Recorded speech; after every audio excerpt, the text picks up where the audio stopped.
Hey everyone, this episode's going to be a little bit different than I normally would do. I've been thinking about doing this for quite a while now, and I figured it's Halloween or Halloween season, October.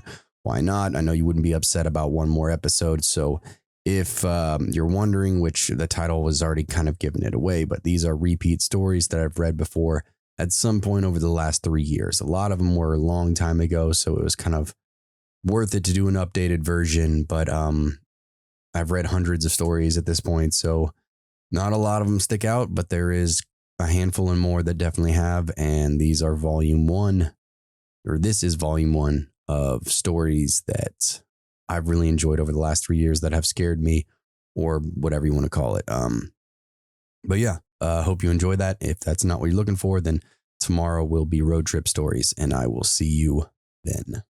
Cheers.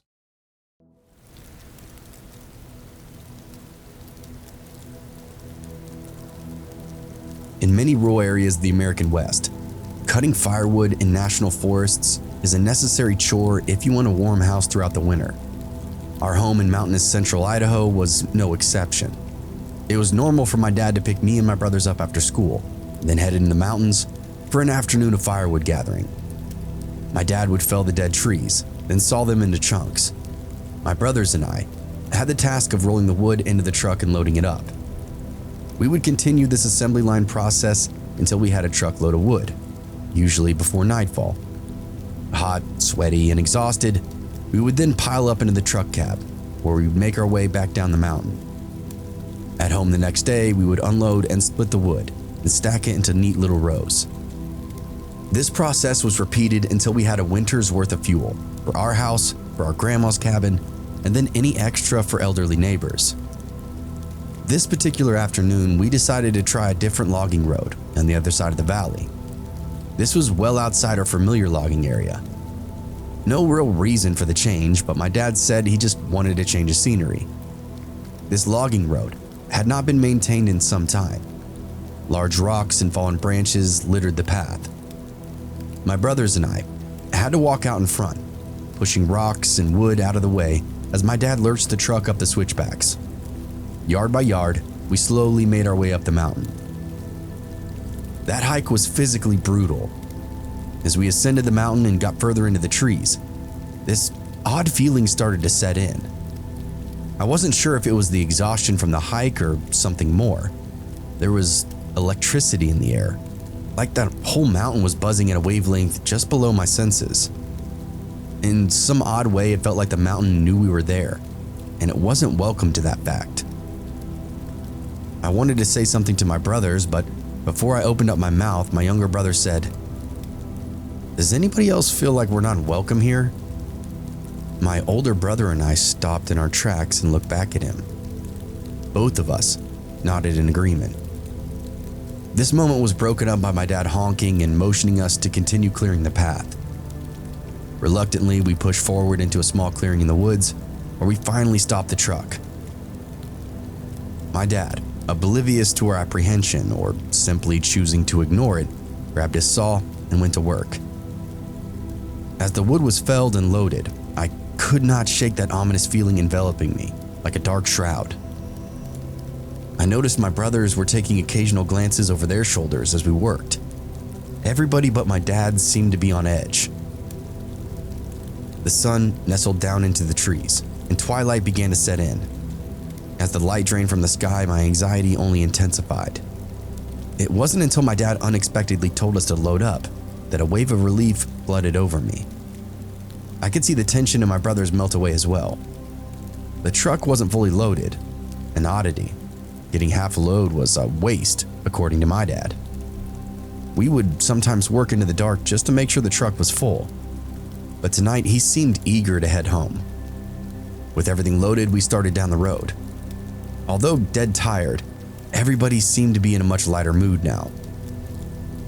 We were chatting and cracking jokes, all while blowing off steam from the afternoon. We were almost out of the tree line and then into the valley desert. Going down the switchbacks, you want to be careful, especially with the load, even if it was half that. A brown blur jumped up from the downslope side of the switchback. "Shit!" was the only word that came out of my dad's mouth as he slammed on the brakes. loaded with wood and traveling downhill.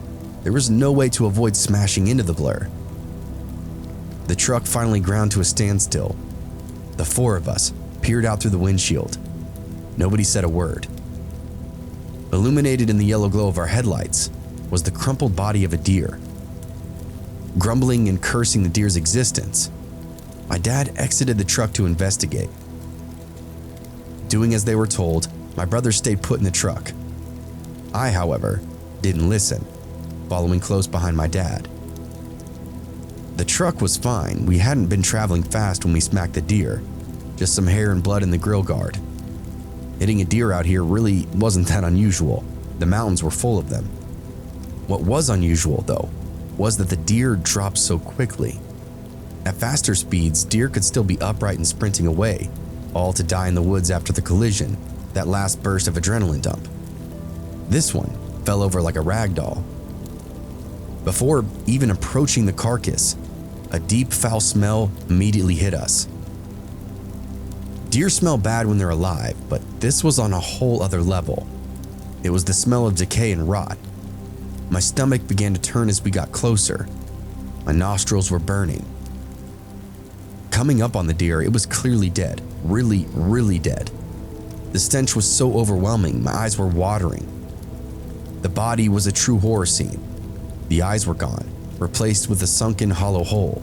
As if to overcompensate for their absence, the tongue was swollen and black as coal. It could not be contained and hung out the side of its mouth. The underbelly was split open, entrails and offal spilled into the dirt. In the dim headlights, it looked as though the deer's fur and viscera were moving, wiggling almost. Holding my breath, I bent down for a closer look. My heart stopped. The deer, inside and out, was covered in maggots. It was dead, all right, but our truck did not kill it. Clearly, it had been dead for days, if not weeks. I backed away retching. That electric anxiety came back screaming. My dad was always the quiet, stoic type, but right now, even in the dim headlights of the truck, I could see the abject horror on his face.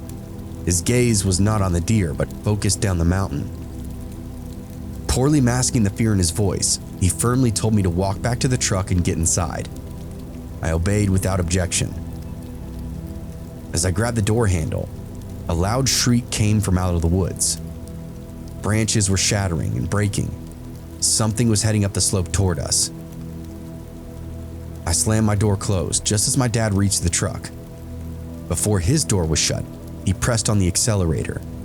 The truck lurched forward, sending us over the deer carcass and racing down the hill.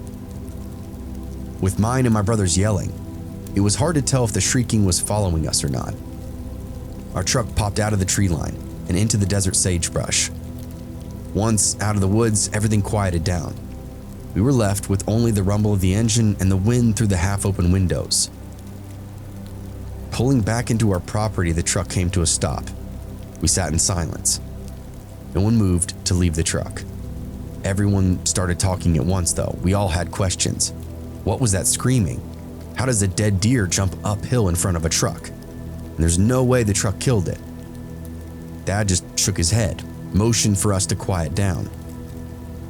That deer was dead when we hit it. It did not jump out in front of us. It was thrown at us. We stared at him. He explained all that day up the mountain, he'd felt uneasy. Not wanting to worry us boys, he kept it to himself. He described it as walking into a stranger's living room while they were asleep upstairs. That feeling never left him, and as twilight came, he happened to catch a shadow in the corner of his eye. Not far into the woods, saw figures moving from tree to tree. He couldn't focus on them long enough for a good look before they dodged behind a tree. His stomach dropped. Working hard to keep his composure, he hurried us to the truck and to leave. It was after hitting the deer and discovering it was long dead that my dad pieced together what was happening. Something threw that deer to get us to stop. Before the shrieking began, he could hear something moving in the darkness beyond the road. It was a trap. Running back to the truck could have started an ambush or triggered a prey drive, so we walked back to the truck. The second we were back inside, He drove that truck downhill with no intention of stopping for anyone or anything. That feeling of electricity did not disappear until we hit the county highway. My brothers and I never saw anything as we drove away. Those screams from the forest will never leave my mind. We didn't gather firewood the rest of the season. For the first time in his entire life, my dad just bought what we needed. And although we did start to gather wood again the next season, we've never been back up that particular mountain. The Forest Service has permanently closed and reclaimed that road. The only way back into those woods is a very long hike, one that I'm not interested in ever taking again. Whatever was on that mountain, whatever threw that deer carcass, whatever chased us out of the woods, it did not want us there. It wanted us gone. Or worse, it wanted us dead.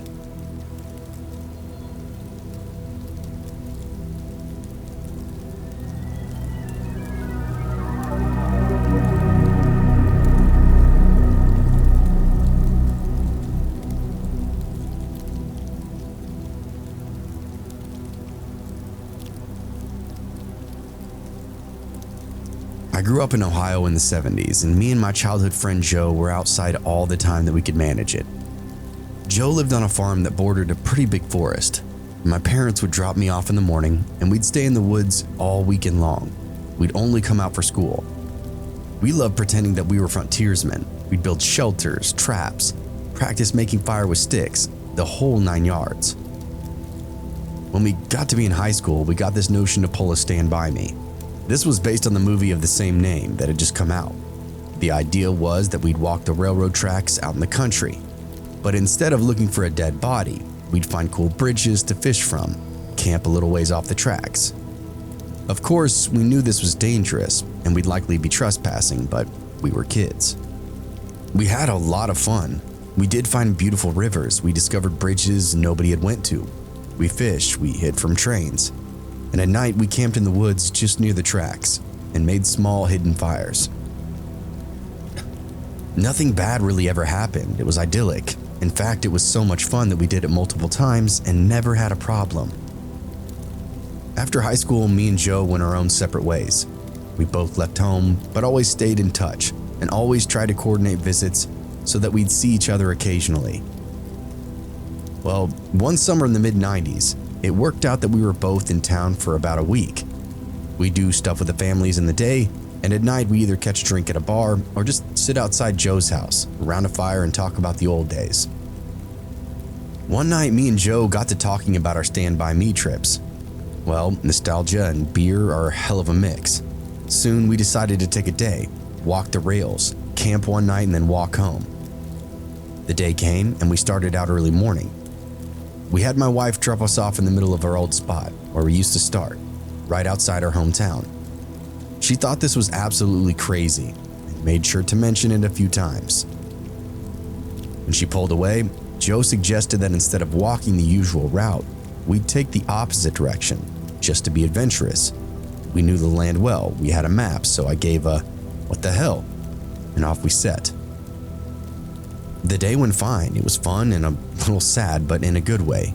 We found a bridge and sat on the edge, smoked a joint and moved on. We didn't have any fishing gear, but we brought some canned food and other stuff. Before the night started to set in, we picked out a spot to camp. It was a thick forested area, trees on every side of the train tracks, so you felt like you were in the middle of a tunnel. We brought a small hammock to sleep in, but before we set them up, we decided to do a little scouting of the perimeter. Now, this is what we used to do in the old days too. We'd walk around the area a little bit just to make sure some dude's house wasn't just over the hill, and we'd accidentally be camping in their yard. We walked maybe 100 feet or so in the woods and got up this small incline. We figured if we didn't see anything from the top of this short hill, we'd be fine. But when we got to the top, we saw this old building down at the bottom. I'd say about 100 yards into the woods. It's barely visible. We pondered over what to do, and we both assumed it was like a sugar shack or something. There didn't appear to be a clear road to it. From where we were, there really didn't seem to be anybody in it either. It was all quiet. No movement could be seen or heard. No lights. We decided to walk just a little closer just to be 100% sure. We came down the hill very slowly, and as we neared the building, We saw that it was not a sugar shack at all, but an old church. It looked like it had been easily abandoned for years. It was a squat, sagging building whose wooden planks were almost as black from the years of moss and rot. A cross stood atop the place, also weathered black. None of the windows had glass and there were no doors, just open doorways. We got close enough to see inside. There were rows of pews and a built-up section in front for a preacher to stand. We did not go all the way in. We didn't want to. Beyond all that, there was no sign of anybody else. No footprints, no path, no road. It was just an abandoned church.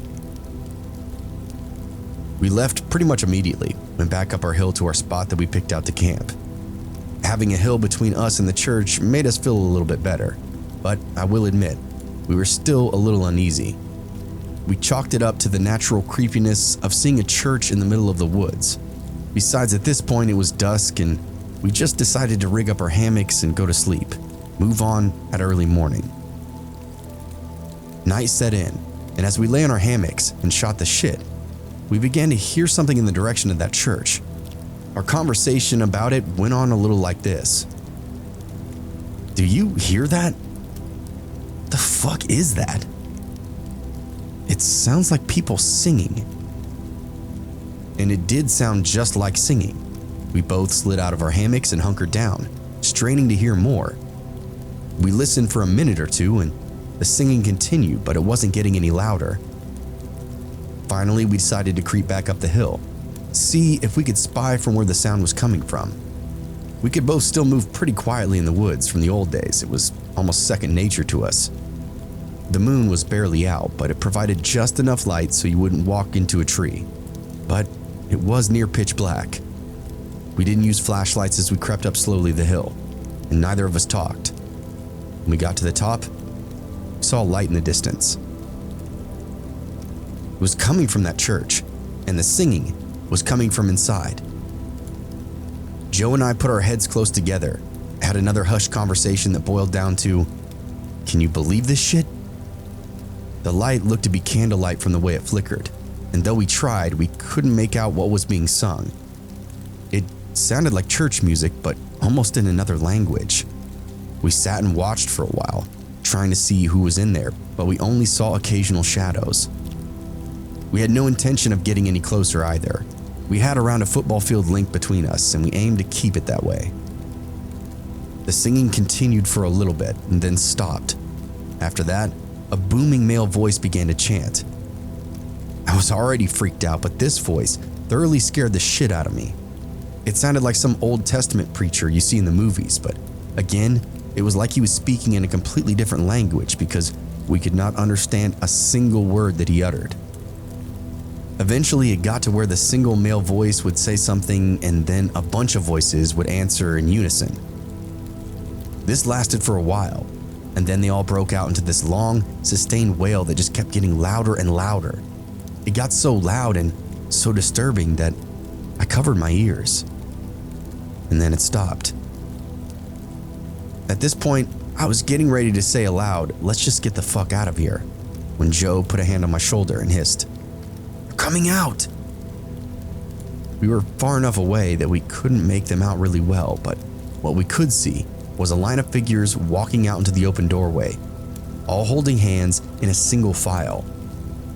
We could see some of them had flashlights, and they began to sing again. The light from the flashlights began to move toward us and the hill. We booked it back to our campsite, grabbed our shit and ran to the tracks. Once there, we ran down the tracks in the direction that we'd come from. After a few miles, we stopped and looked back. We saw lights coming down the hill. They were moving erratically like whoever was holding them was shaking them. We continued to run in spurts and then walk as fast as we could. Eventually, we stopped seeing those lights and came to a road. By our map, we knew a small town was around 15 minutes down it. We walked there and got to a 24-hour gas station and called my wife to come get us. My wife and our other friends all just assumed it was kids messing around. But I heard those voices, and they sure as hell didn't sound like any kind of kid to me. We're not sure who those people were, but it was definitely the creepiest thing that's ever happened to me out in the woods.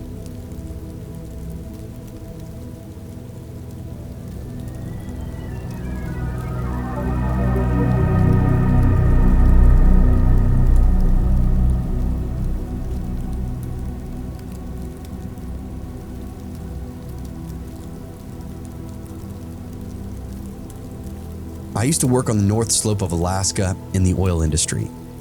The work that we were doing required us to travel far out into the Alaskan Petroleum Reserve, which is basically just untamed tundra wilderness for hundreds and hundreds of miles.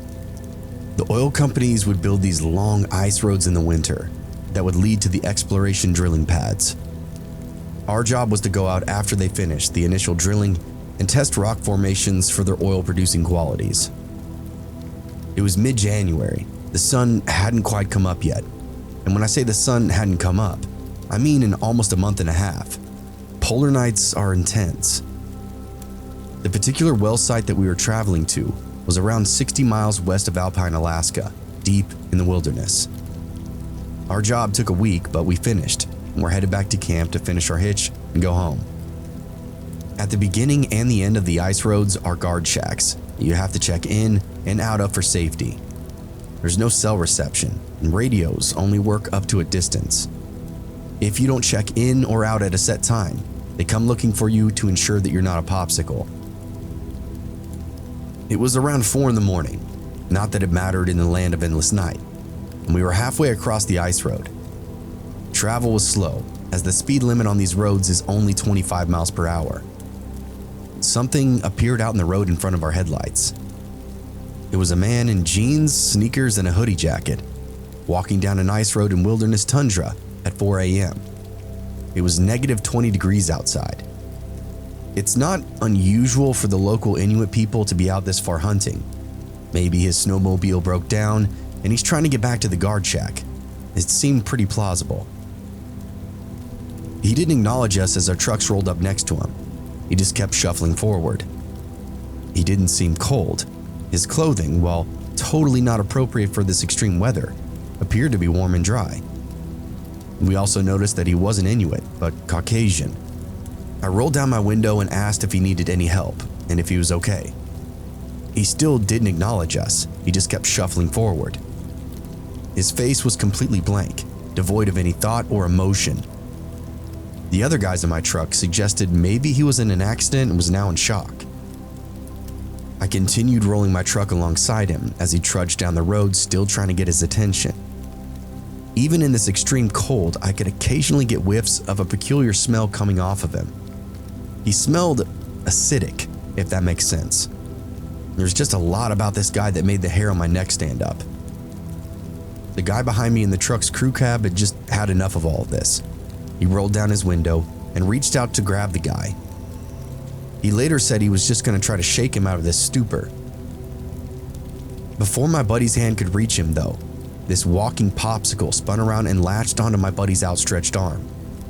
He glared at my buddy and then at me with this look of pure rage, all the while not removing his hand from his arm. If emotions themselves had a physical temperature, this guy could have melted the entire tundra that night. My buddy immediately groaned in pain as he tried to free his arm from Mr. Popsicle. At that moment, the guy starts screaming in our faces. There was so much rage and hate and anger in that scream. It was absolutely terrifying.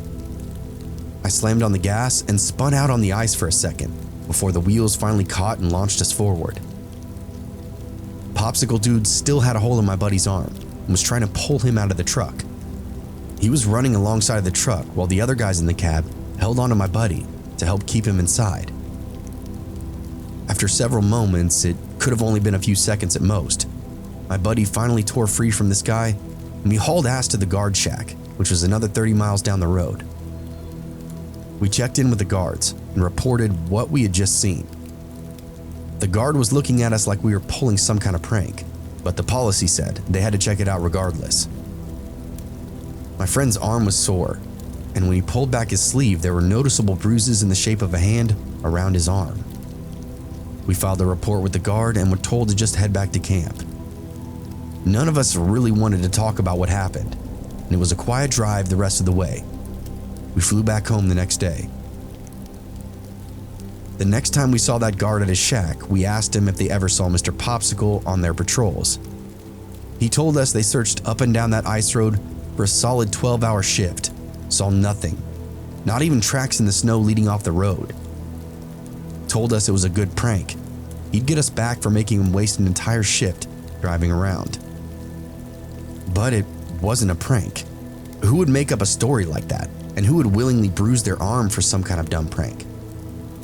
We never got a satisfying answer to what took place that evening.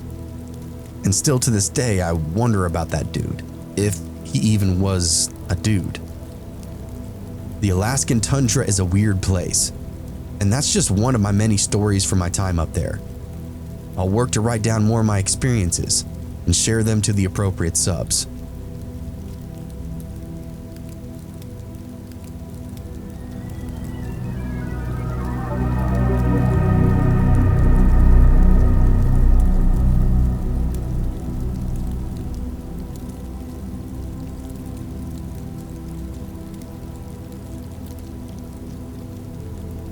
It was March on the slope, while still in the depths of the Arctic winter, with the equinox approaching the day-night cycle becoming more even. My flight to the slope had been delayed due to a large blizzard which had shut down the Dead Horse and Kupark airstrips. I spent 3 whole days waiting in Anchorage until the storm cleared and we were finally able to fly. Once I landed at the Kupark airstrip, it was evident that the blizzard was more severe than we initially thought. While whiteout blizzards are common, actual snow accumulation is not. This storm, though, was a monster. Snowdrifts several stories tall ran up against the camp housing. Our work trucks and equipment were completely covered in snow, and it took a full day of digging just to get them out. As soon as the trucks were free, we were off to our first job assignment. No time to rest in the oil field. Traveling anywhere after a storm this size is a complete nightmare. To get to the work site, we had a bulldozer escort us, breaking up any remains of drifts as we went along. The dozer cleared our work area around the well house, and we began to rig up our equipment. It took a little time, but soon we were back to the normal humdrum life of the Arctic oil well maintenance. Over the radio, we got a call from that bulldozer operator.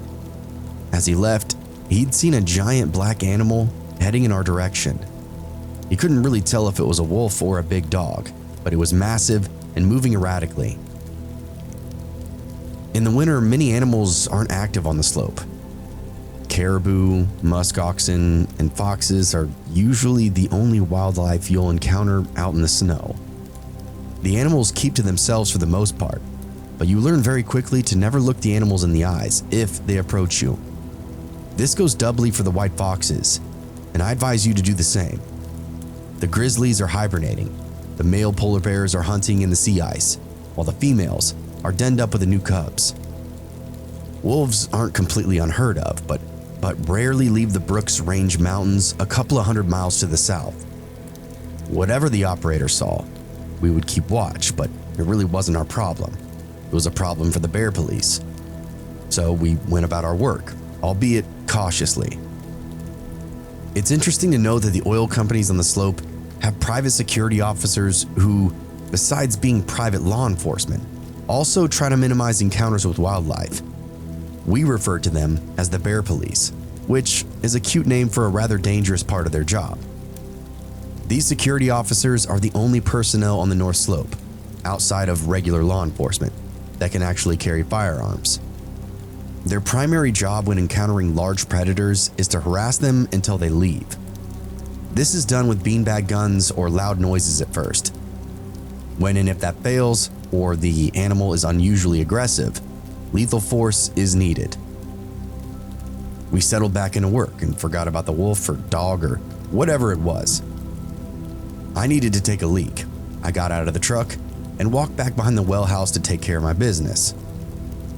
My crewmate came over the radio, telling me to get back in the truck. There was a wolf coming out from behind the well house, where I'd just been, and he was pacing after me. I didn't look behind me, I just ran back and jumped into the truck. I'm not taking my chances, even if it was a crewmate just playing a practical joke. Once inside, I looked out and sure enough, trotting towards the truck was a large black male wolf. He approached our trucks and then just plopped down in the snow in front of us. This wolf looked rough, even by wild animal standards. The right side of his face was mutilated and deformed, missing his right eye and most of his skin and lips on that side of his head. The wound exposed large white teeth, giving him the appearance of a wide, crooked smile. He didn't appear aggressive, but he also didn't take his good eye off of us. That one good eye was bright red in appearance. It was eerie, the way he just sat there, staring, watching, waiting. We radioed the security officers for help, and like a speeding bullet, they showed up around 40 minutes later.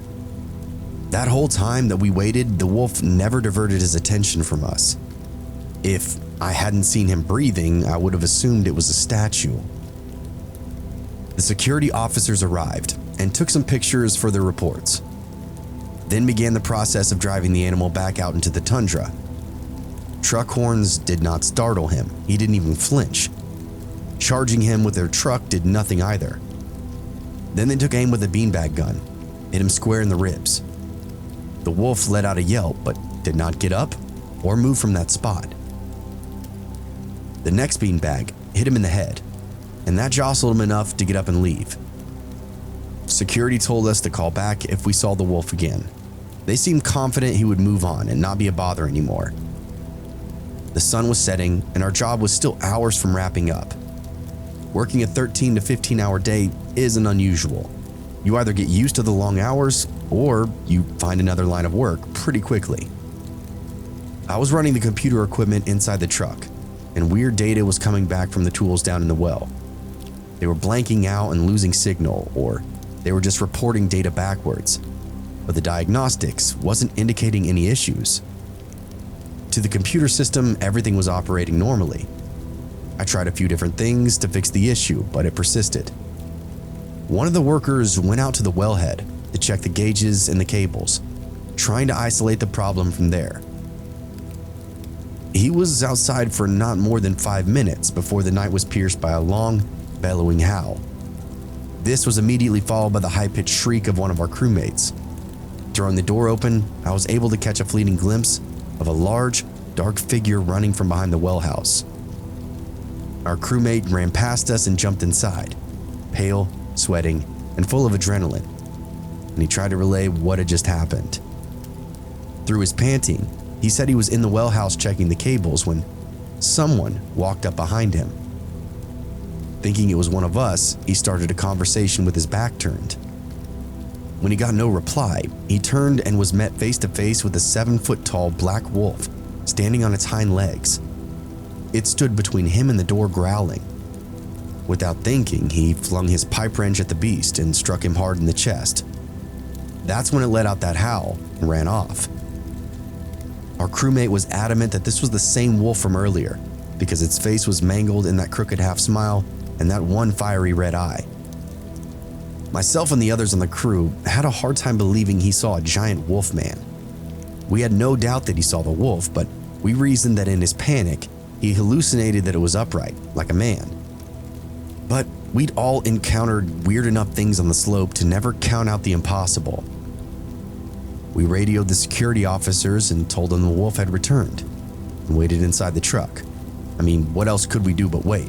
I wasn't about to go out there and fight Satan's guard dog with a clipboard and a mouse pad. Every time we felt like things had settled down outside, we would hear a growl or something would push up against the truck. Periodically, we could see something pacing in the dark, just beyond the reach of the work lights. Even though we were inside a locked truck cabin, it was still a very vulnerable feeling. We were very much trapped. I'm sure it felt similar to what divers experience inside a shark cage far out at sea. All of this went on for an hour while we waited for somebody to show up. Finally, coming up the road, we could see headlights of 3 approaching vehicles. The security team had showed up, this time with actual rifles. Over the radio, we told them what had been going on. You could feel their disbelief and eye rolling through the radio. That sass and disbelief soon faded when we explored the work site and found it covered in large, fresh wolf tracks.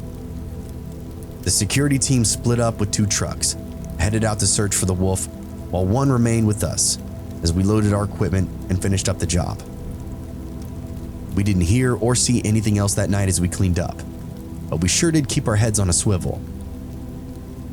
The security officers did not find that wolf that night. A set of tracks left off the work site and out into the open tundra. The officers commented that the tracks looked weird. This was due to only seeing the back paw prints in the snow. The last security truck escorted us back to main camp, while the others continued their search into the night. For the following week, various reports came in across the oil field of people seeing this mangled black wolf during the day. At night, reports would come in about a black beast walking upright and harassing or cornering workers.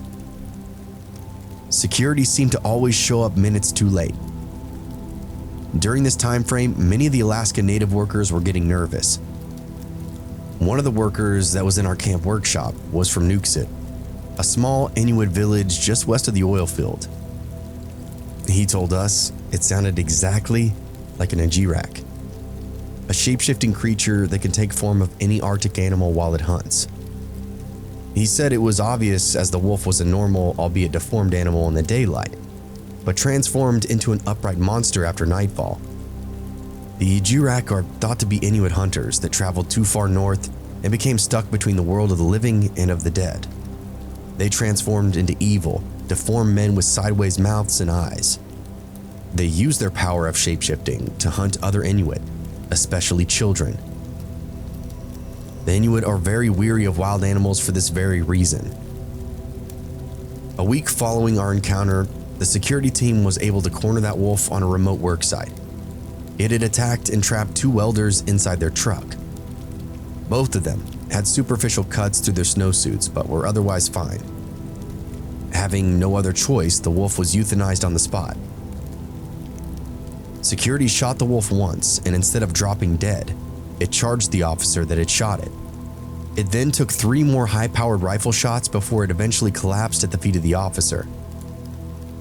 Even then, paralyzed now in crimson snow, the wolf was still growling through its crooked, wide smile. After several minutes, it finally succumbed to its wounds. The wolf's body was then taken to the University of Alaska Fairbanks for dissection and examination. Outside of those facial deformities and gnarled appearance, the biologist concluded it was an ordinary wolf from the Brooks Range Mountains. How it got hundreds of miles from home and why it stayed on the tundra is a complete mystery.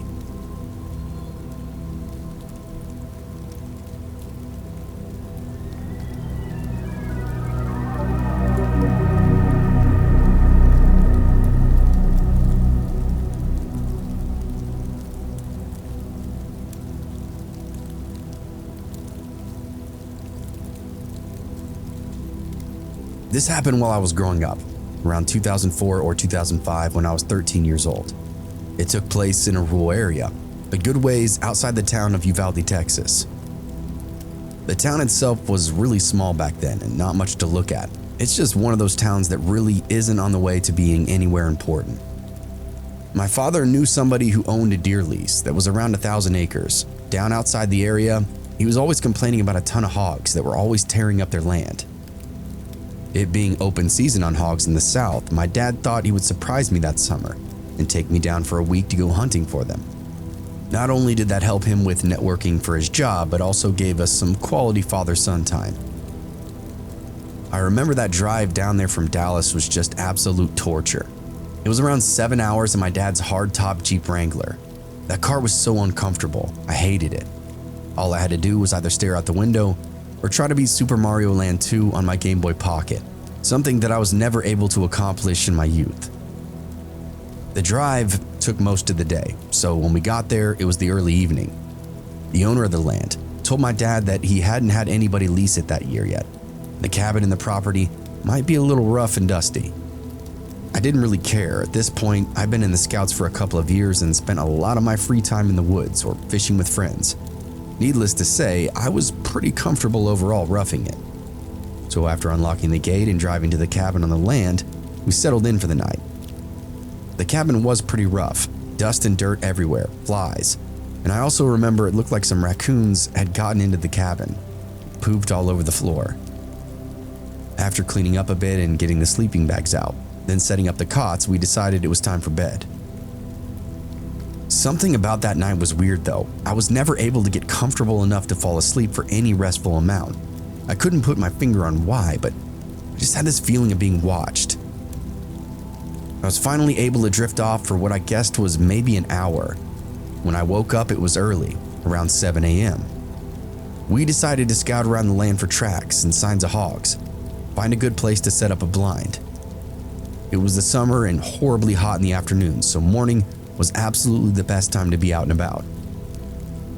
After walking for an hour or so, we came to an area of trees, lightly dense, and luckily found some signs of hogs. Typical torn up ground where they've been rooting, so we followed them into the trees. I was looking for more signs when my dad stopped me with his arm.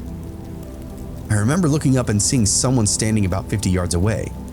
Some of their body was blocked by the trees. It was private land, so they definitely weren't supposed to be there. We had confirmation from the owner just before we got to the lease that nobody else was out there, not to mention the gate was locked up when we first arrived. The person was wearing some bright colored red jacket. We slowly walked toward them. My dad called something out like, "Hey, we're hunters. This is private land." The person didn't move at all, dead still. We were around 30 yards away and could see that he was still turned away from us with his hands in his pocket. The weird thing about this was that the person was in a ski jacket and what looked like to be ski pants. Now, this is Texas in the summer. It had to be at least 98 degrees out by then. My dad called out again. No reaction. He told me to stay behind him and then unsnapped the clip to his pistol holster. We approached the person's right side, and my dad told me to stay put about 20 yards back. I stayed and crouched down, watched him circle around to the form of the man, all while talking to him, asking if he was okay. He finally passed around to the front of the man, and my dad stood upright with this confused look on his face. I called out to him, "What's wrong?" He called back saying, "It's a mannequin." I walked over to it while my dad stood there staring. As I got closer, one thing stood out the most.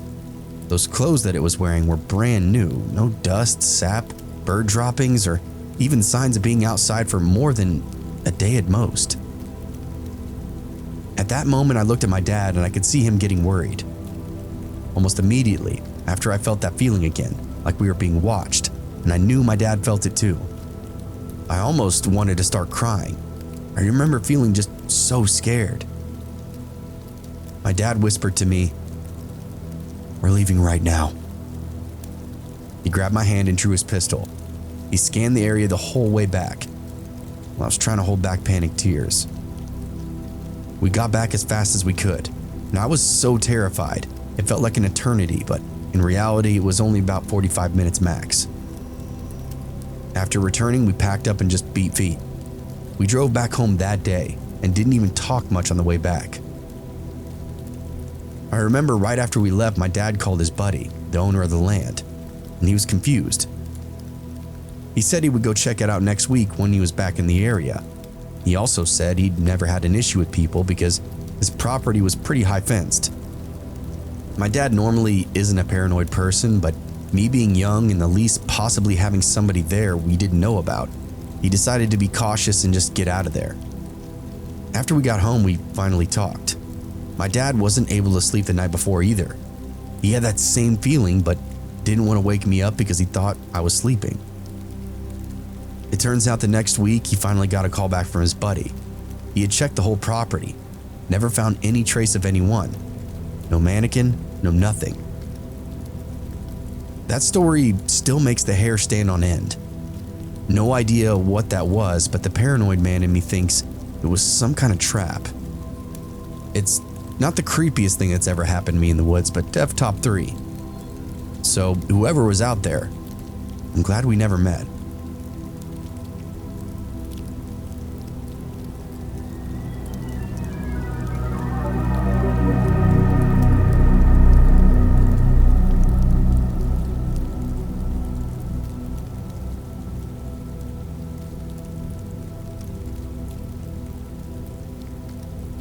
It was September in central Idaho.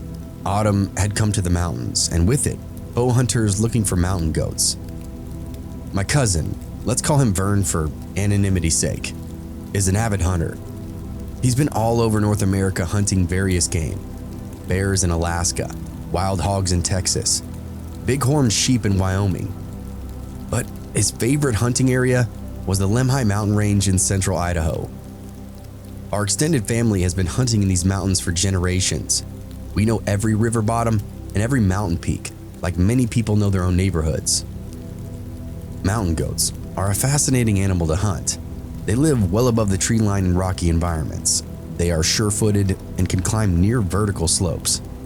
Hunting these animals requires one to venture into dangerous areas.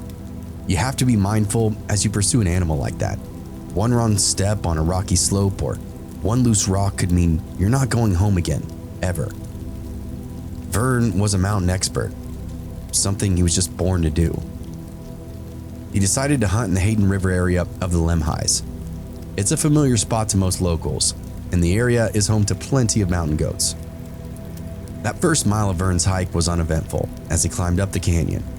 The air was crisp, and his breath formed in great plumes as he progressed. The sun was just peeking up over the mountains when Vern came to a small deer trail. He decided it might be a good shortcut from his usual route and took it. A few hundred feet up the trail, he saw something odd pop up from behind a tree. It was a man. He was dressed in a light denim coat and jeans and was carrying a small backpack. My cousin stopped for a second to get his bearings, unsure of where this guy had come from. The man waved at him with both arms. One of them was holding an older style hunting bow. Acknowledging him, Vern waved back. Although the man looked to be physically fine, it was clear that he was emotionally distressed. He yelled out something my cousin couldn't quite hear and waved his arms, indicating that my cousin should follow him. Vern didn't get any bad vibes from this man, and he could tell he was genuinely in need of some kind of help. He began to make his way up the canyon, following this mystery man.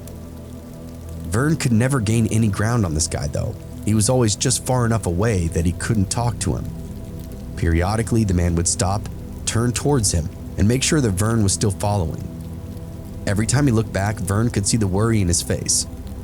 My cousin did his best to remain calm and keep a smile on his, unsure of who or what he was being led to. It was peculiar, Vern thought as he hiked. He hadn't seen any other vehicles on his drive up to the trailhead. Perhaps he came in from another ridge? What could he possibly be leading him to?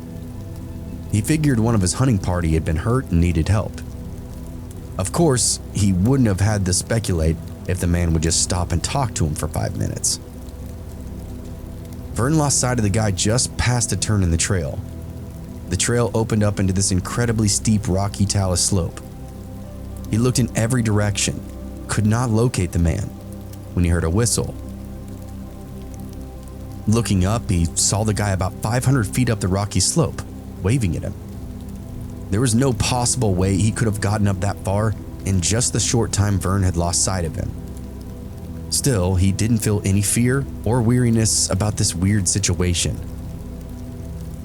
The man was waving more frantically now, practically begging Vern to follow him up the slope. With a sigh and a grunt, he started up those rocks. It was slow going. Every other step would cause this mini rock slide and would cause him to continually lose his footing. Huffing and puffing on the cool, thin air, my cousin eventually made it to the small landing. It had taken him almost 45 minutes to get to that spot, where he saw that man from below. There was no earthly way anyone could have done that scramble up that hill any faster. Totally exhausted and out of breath, Vern sat down on the stone landing. He looked around and couldn't see the man anywhere. As he scanned his surroundings, he saw something odd poking out of the boulder about 20 feet away from him. Walking over to it, he found a weathered boot. 2 boots, actually.